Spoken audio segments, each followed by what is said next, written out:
એટલે પછી માને જી સર. જી સર.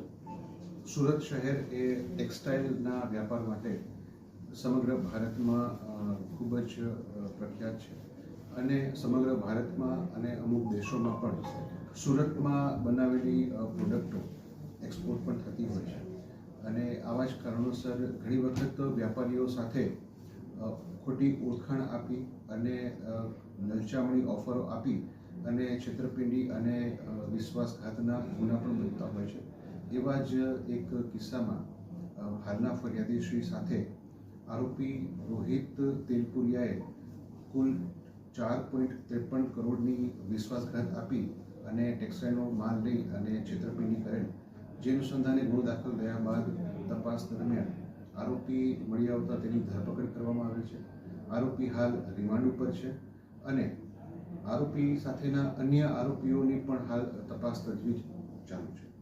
સર, આરોપી કઈ રીતે છેતરપિંડી કરતો હતો એનું એમો શું હતી? આરોપી પોતે વ્યાપારીઓ પાસે જઈ અને પોતાના અલગ અલગ નામ આપતો હતો, અલગ અલગ વિઝિટિંગ કાર્ડ પણ આપતો હતો અને ત્યારબાદ વિશ્વાસમાં લઈ ભાવ હોય એનાથી કદાચ થોડો ઘણો વધારે ભાવ પણ ઓફર કરી અને તાત્કાલિક ખૂબ જ ક્વોન્ટિટીમાં માલ પોતે લઈ લેતો અને એ માલ પોતે બારોબાર સર્યાવરી કરી અને પૈસા રોકડા લઈ લેતો હતો. સર, આગળ આરોપી પકડાયો છે? આપણે ત્યાં આરોપી આની પહેલા વિકી ઉર્ફે વિશાલ ગાંધી પણ ધરપકડ થઈ ચૂકી છે અને આ ગુનાનો જે મુખ્ય આરોપી કહી શકાય એ રોહિત તેલપુરિયાની ધરપકડ કરવામાં આવેલ છે.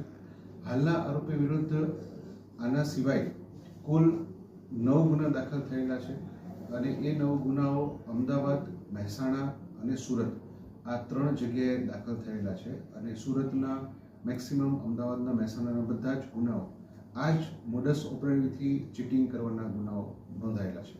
સર, આરોપી માલ લેતો હતો, કોને આપતો હતો અને કઈ પ્રકારે આખું ચાલતું હતું આ કામકાજ?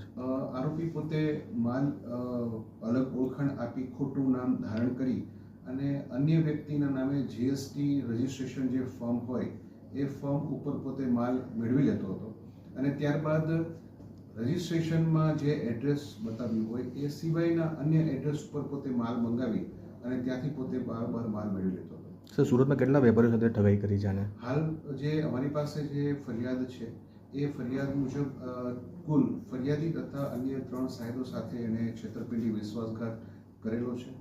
એના વિરુદ્ધમાં અગાઉના આવા જ પ્રકારની મોડસ ઓપરેન્ડીવાળા 9 ગુના નોંધાયેલા છે. સુરતના વ્યાપારી મિત્રોને આપના માધ્યમથી મારી ખાસ નમ્ર અપીલ છે કે આપની સાથે પણ જો આ રોહિત તેલ